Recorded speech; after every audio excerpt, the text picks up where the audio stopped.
ZOMATO CEO Deepender Goyal's childhood stutter drove him to prove himself through entrepreneurship. His secret? Obsession. Treat your work like a life mission, not a job. At ZOMATO, he solves problems now, no rigid plans. He builds radical trust with his team, focuses on store density, stays brutally honest, and avoids debt at all costs. Success isn't about balance, it's about obsession and solving what's in front of you. Welcome back to the Deep Dive. Today, we're taking a deep, almost unsettling journey into the mind of a founder who has profoundly reshaped how millions of people eat and shop, the driving force behind one of the major quick commerce and food delivery giants in India.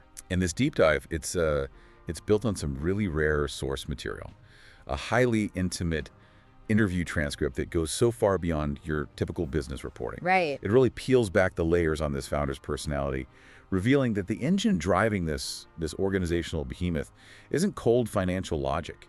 It's intensely personal, often controversial, and fundamentally rooted in deep childhood insecurity. A fierce, almost desperate need to be heard. That's it, exactly. So we're exploring an organizational culture that's built on, well, extreme obsession, a leadership style that deliberately, and this is the key part, pushes high-potential people to their rock bottom. Yeah, his words.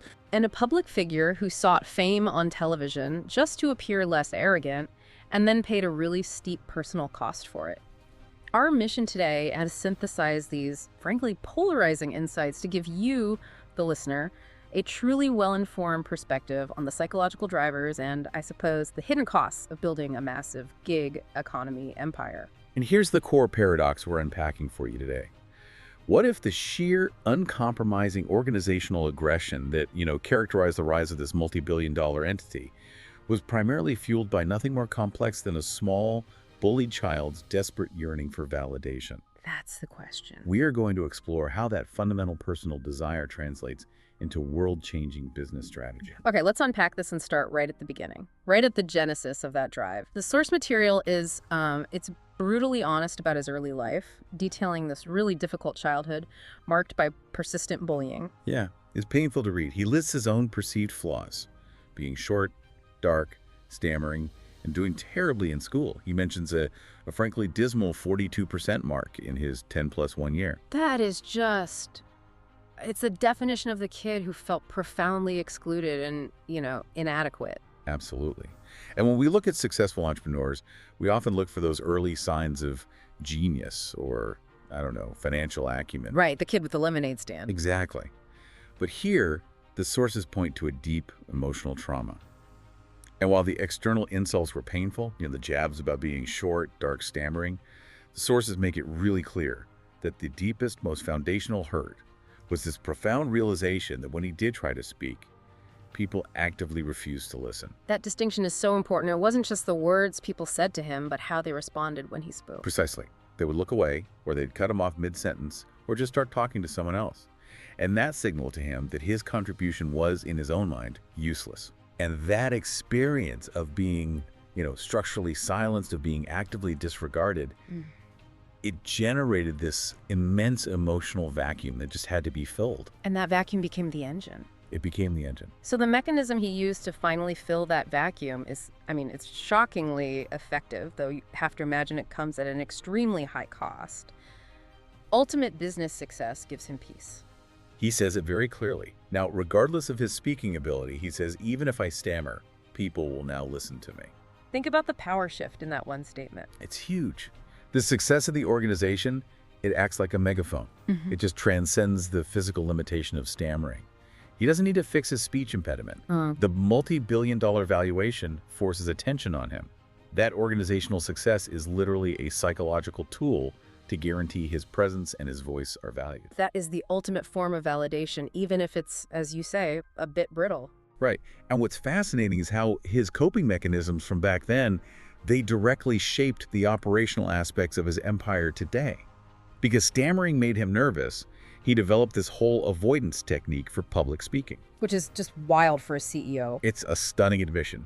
He says he hasn't held a traditional company town hall, where he stands on a stage and addresses everyone physically in 7 or 8 years. 7 or 8 years. For a CEO of a major public company, that is almost unheard of. It is. It's an almost unheard of degree of self-imposed reclusiveness. So how does he do it? How does he communicate strategy, culture, context to thousands of employees if he avoids the physical stage? He developed what he calls Slack town halls. He communicates entirely through written text, chat messages, and employees respond in threads. Okay, so it sidesteps the anxiety. It sidesteps the anxiety, but it also, and this is crucial, the difficulty in speaking pushed him to become, by necessity, a tremendously effective writer.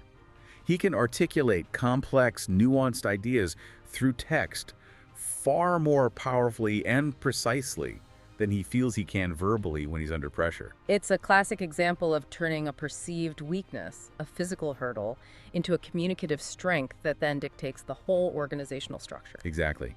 And the sources also give us this key early anecdote that kind of solidify this validation loop for him.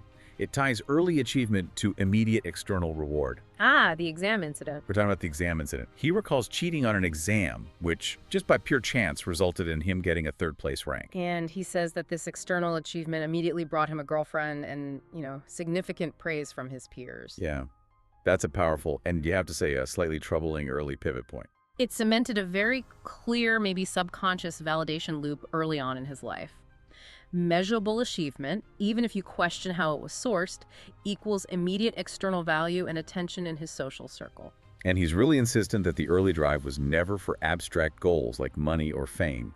It was purely for his immediate circle, the people who had previously ignored him, to finally value what he had to say and who he was. That desire for local respect drove the global ambition, but the path to that global stage was paved with something he attributes mostly to chance. The IIT luck story. Right. He felt utterly unqualified and had such low confidence at the competitive IIT coaching camp. He calls himself an uninvited guest. An uninvited guest, feeling intellectually inferior to all his peers. He was genuinely last in his batch of 96 students, and he seriously considered quitting the entrance exam entirely. He was going to go home and open a vegetable shop. That was the plan. But his father, wisely or luckily, insisted he just attend the exam for practice, since the fees had already been paid. And that low stakes, just for practice mindset seems to have unlocked something totally unexpected. It did. What happened next was what he calls crazy luck. His top-performing roommate was away, and he just randomly picked up the roommate's physics textbook. A book he'd been too intimidated to even touch before. Exactly. He was afraid it would just compound his insecurity. But in that moment, with no expectation, he opened the first page and he realized he could solve the problems. Easily. Now that simple, random act of curiosity, completely divorced from the pressure of performance, unlocked his talent. That was it.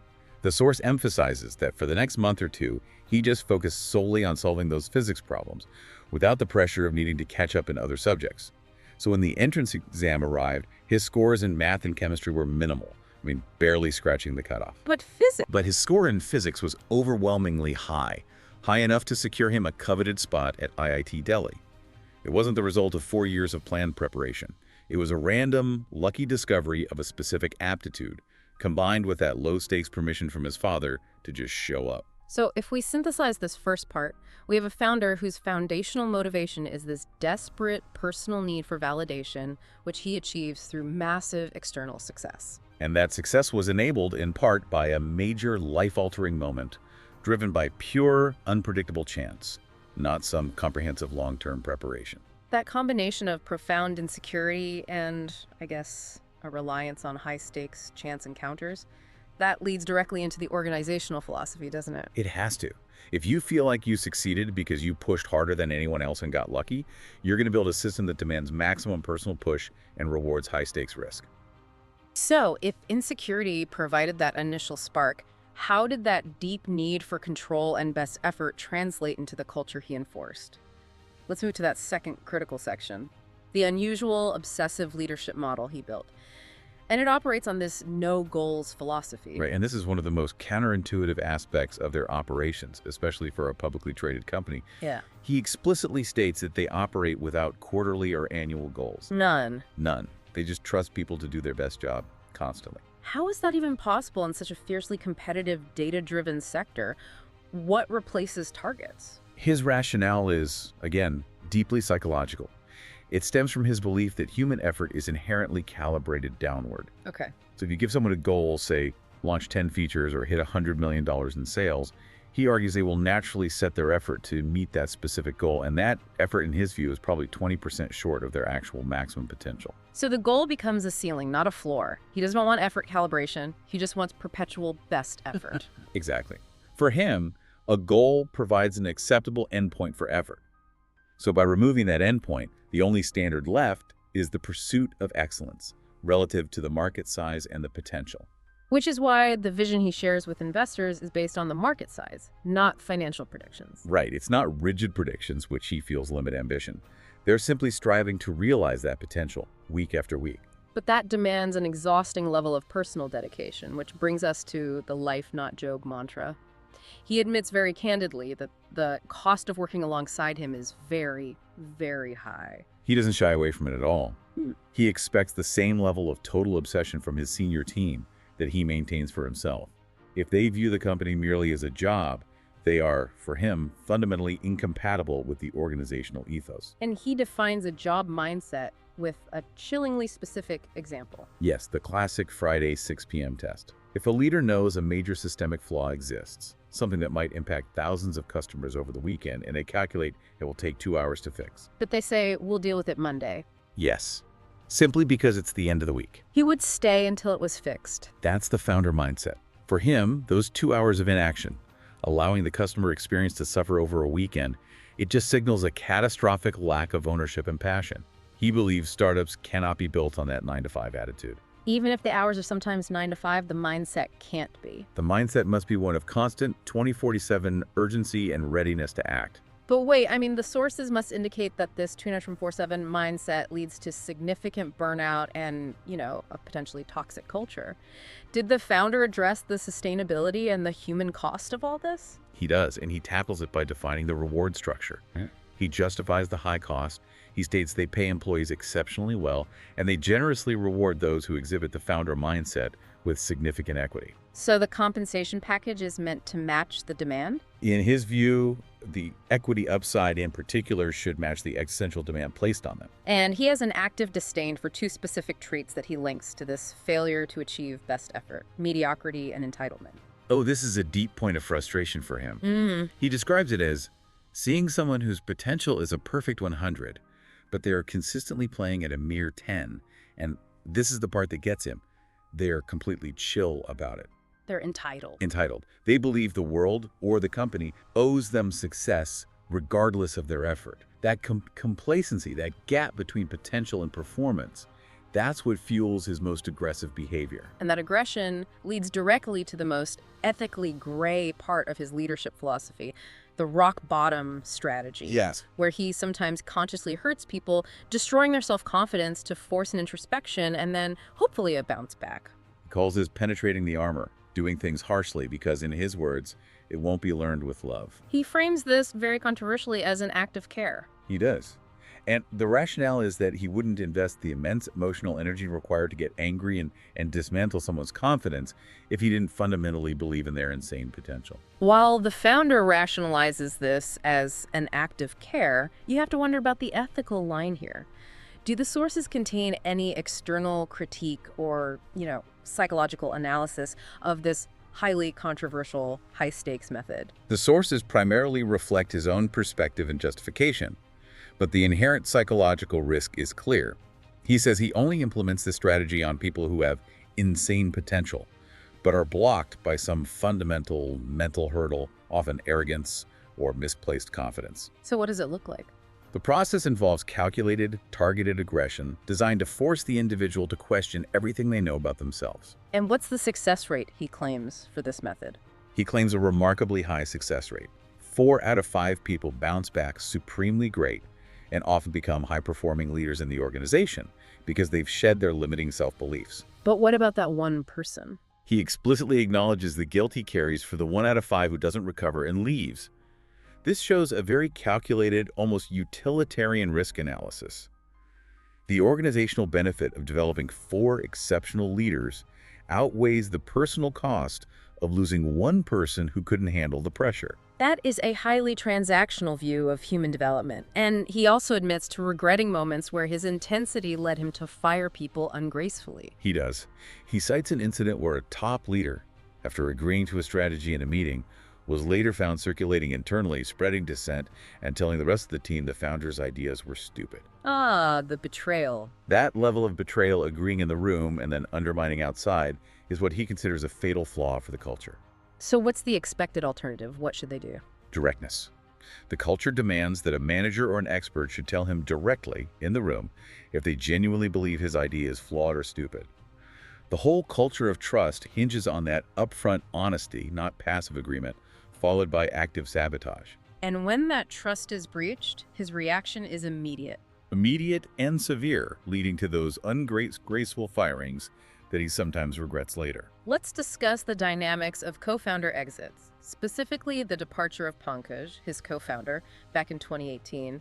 The founder acknowledged their leadership styles were just diverging. Yeah, he characterizes Pankaj as more rational and process-oriented, while he saw himself as more adventurous, emotional, and experimental. The leadership profile he humorously labeled the Punjabi mindset. And he says he's become more rational since then. He has, but at the time, that difference in risk tolerance and approach was just irreconcilable as the company entered a new growth phase. Was this a sudden break? Far from it. He describes the exit process as a very long, highly structured 3-month process. Once they hit that point where their paths clearly split, the divergence between personal priority and organizational priority, they spend significant time trying to fix it, providing mutual feedback. So exits only happen when it's clear the clash is fundamental. Right. When the organizational trajectory clashes fundamentally with a person's changing life priority or energy cycle.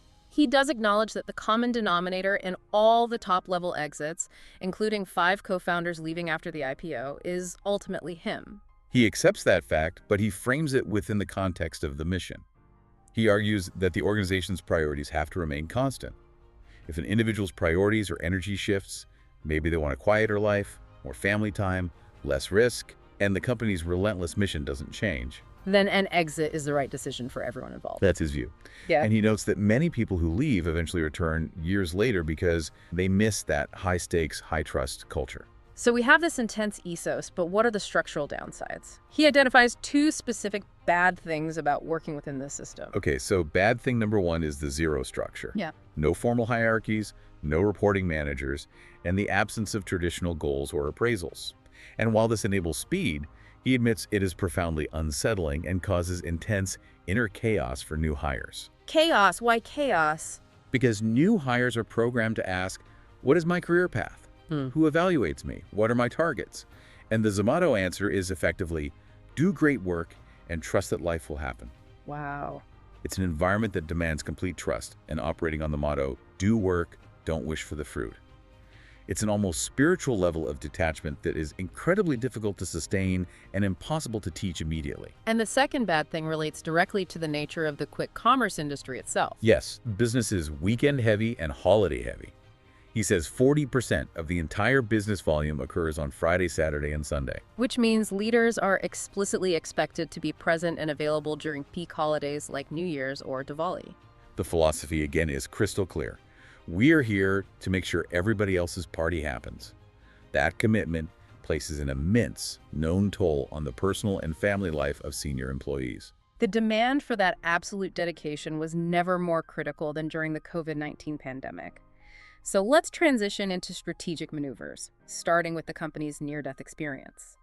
The sources provide this just riveting account of how their revenue was almost entirely wiped out overnight.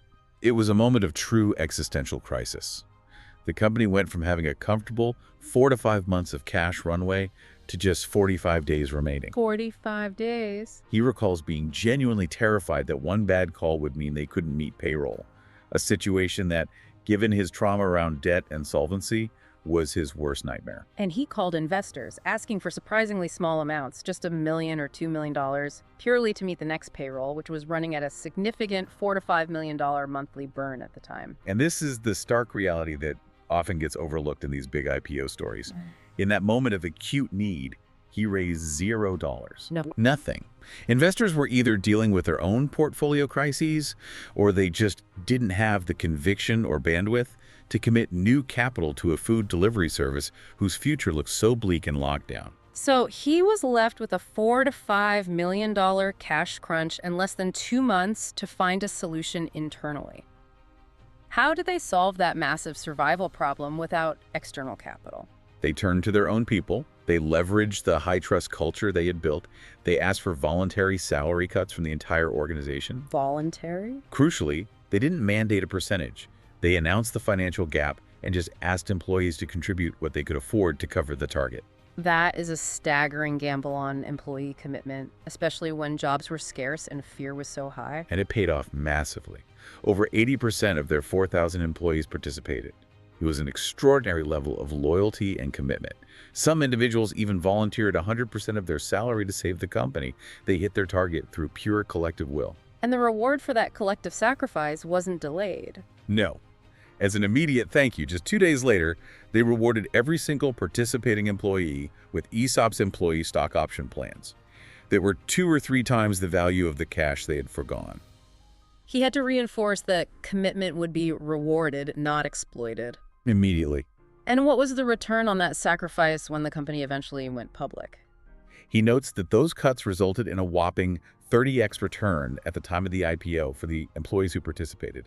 This pivotal moment just solidified the life, not job commitment, proving that high stakes and high trust could generate immense returns and reinforcing his entire organizational philosophy. Okay, moving from survival to expansion, let's analyze the high-stakes strategy of the Blinkit acquisition.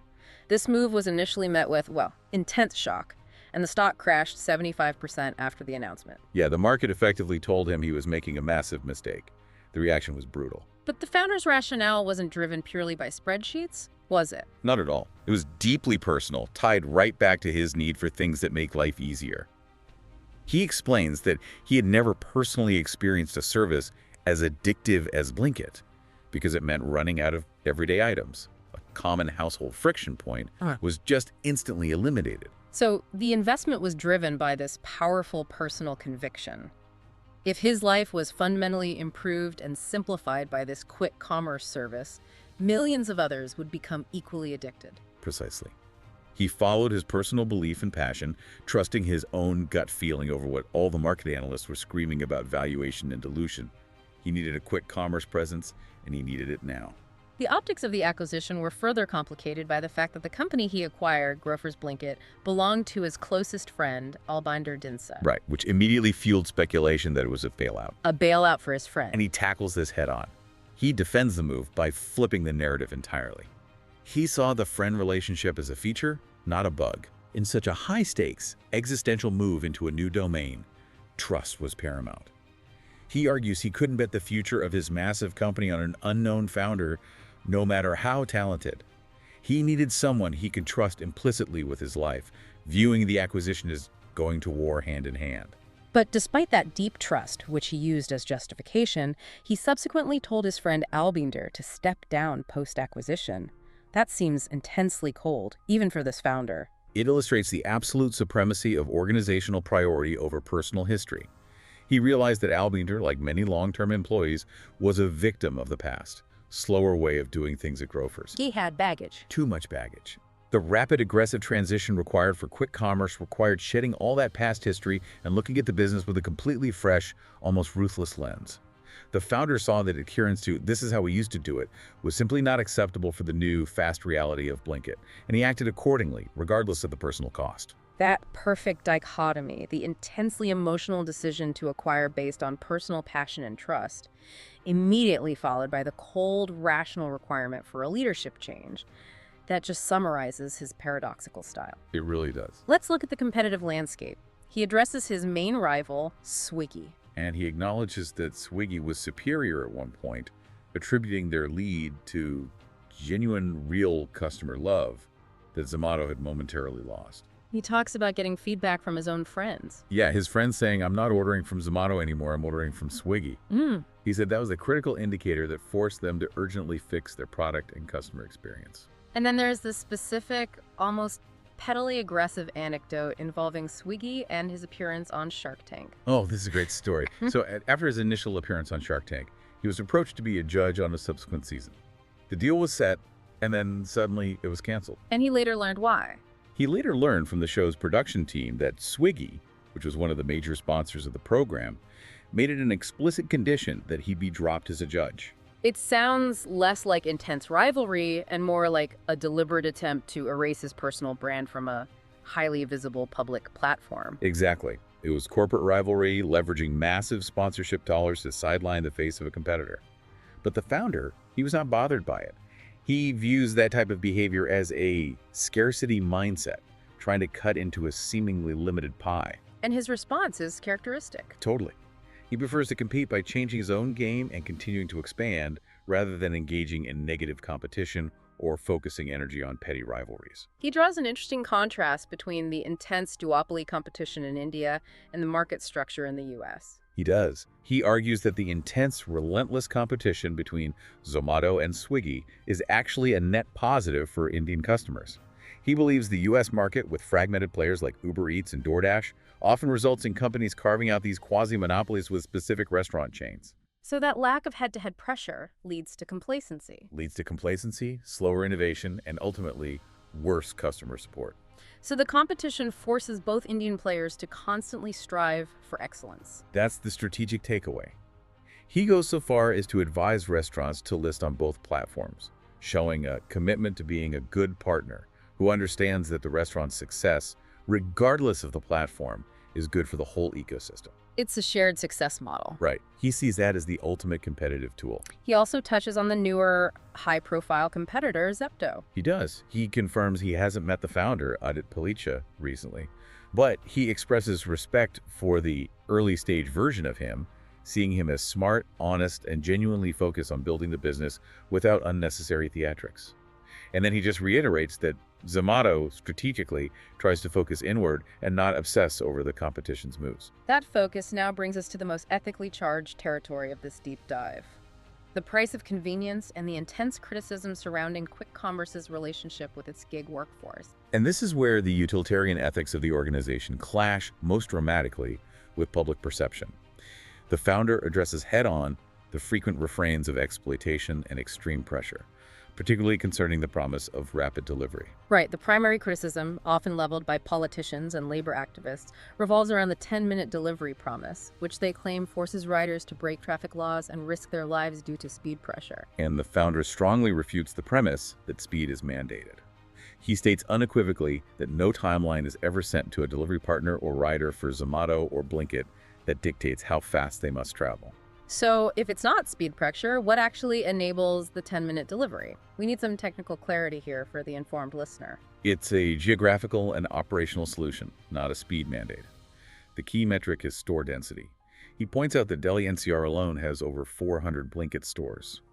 This hyperlocalization means that the average delivery distance is radically short, sometimes less than a kilometer. So the rider is driving for maybe 3 minutes, not 10. Exactly. And the company focuses relentlessly on operational efficiency inside the store.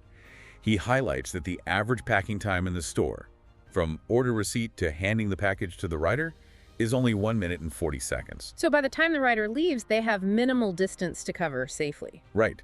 And crucially, the delivery timer that shows 6 or 7 minutes remaining is visible only to the customer. It's a real-time tracking display, not a ticking clock for the rider. That operational nuance completely changes the perceived pressure model. Okay, so let's move to the exploitation claims and the pay structure. He rejects the generalized label of exploitation based on the alternative jobs available to this segment of the workforce. He provides specific data. The average pay for the 7.5 lakh active gig workers is 25,000 plus INR monthly for working 8-10 hours, 6 days a week. And he frames this not as a perfect job, but as a comparative societal improvement. He argues that this work represents a 10x upgrade over previous low-dignity jobs available to this cohort, like being private drivers or domestic maids, which often involve greater dependency, less fixed income, and less societal respect. He believes the system provides unprecedented financial stability. Right, allowing workers to continuously pay for their children's education, a critical marker of generational uplift that was unattainable before. That's a powerful argument for the societal good created, but it doesn't eliminate the risk. Let's address road safety and the MP's criticism regarding rider deaths. Okay.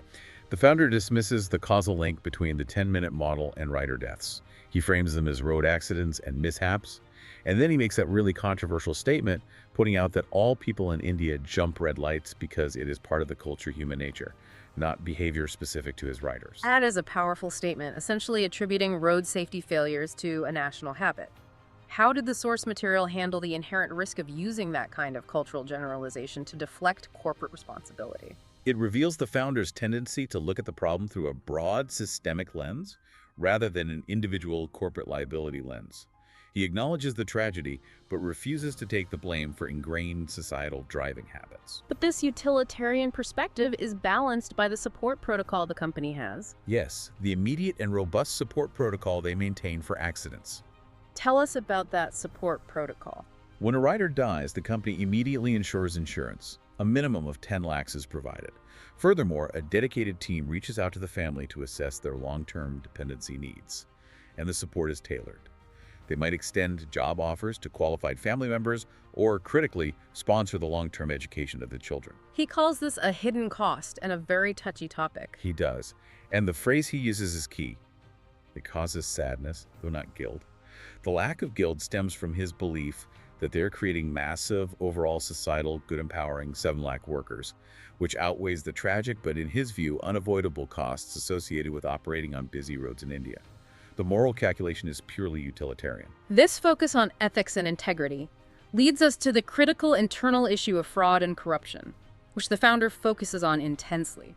He shares an anecdote about grown-up fraud that explains why ethical culture is so paramount to him. Right. He recounts an incident where a ZOMATO sales manager took personal cash, 15,000 INR, to secretly reduce a restaurant's commission, bypassing company policy. And when the manager was confronted about this clear breach of ethics and theft, the manager asked the founder, with genuine confusion, what's wrong with it? That response is profoundly telling about the normalization of petty corruption. It was a shocking realization for the founder. He concluded that the employee was justifying the fraud because that kind of behavior, small, opportunistic corruption, was just normalized in his home and social environment. His stark conclusion was that corruption travels through the family. And this incident forced the realization that ethical behavior isn't innate. It's not assumed. It has to be explicitly taught and enforced against this normalized cultural acceptance of petty fraud. And what about customer fraud? I mean, this is rampant across the gig economy. It is a continuous high-volume problem. The common frauds involve placing foreign objects like hair, insects, or nails in food and immediately claiming a full refund. And that's evolved with technology. It has. AI now facilitates sophisticated customer fraud by making it easier to doctor photos. For instance, quickly turning an image of an okay cake into a photographic representation of a smashed cake to unjustly claim a refund. So when a dispute arises, a missing item, a smashed cake, and there's no clear way of knowing who is telling the truth, how does the company resolve this with fairness? They rely on a system they developed called the Karma Score. It's a reputation system, not AI karma, as sometimes misreported, that's applied to both riders and customers. This score reflects their historical reputation, their pattern of complaints, and their history of abuse or honesty. So how does the karma score mechanistically resolve a dispute? When a dispute arises, they weigh the customer's score against the rider's score. So if a customer has a long, impeccable history and complains about a missing item, they are likely to be believed and refunded immediately. And vice versa. Conversely, if the rider has an excellent history and disputes the customer's claim, the rider is likely believed. And when the scores are similar, meaning both parties have a high reputation, the founder admits they often just take the financial hit. So they refund the customer but don't penalize the rider. Right, unless a clear ongoing pattern of abuse emerges from either party. The whole system is designed to minimize friction while protecting the integrity of honest workers and customers. That reveals the level of operational detail required just to maintain basic fairness in this high-volume, low-trust environment. Absolutely. And it underscores why integrity, born from the shock of that 15,000 INR fraud, became such a core enforcement metric.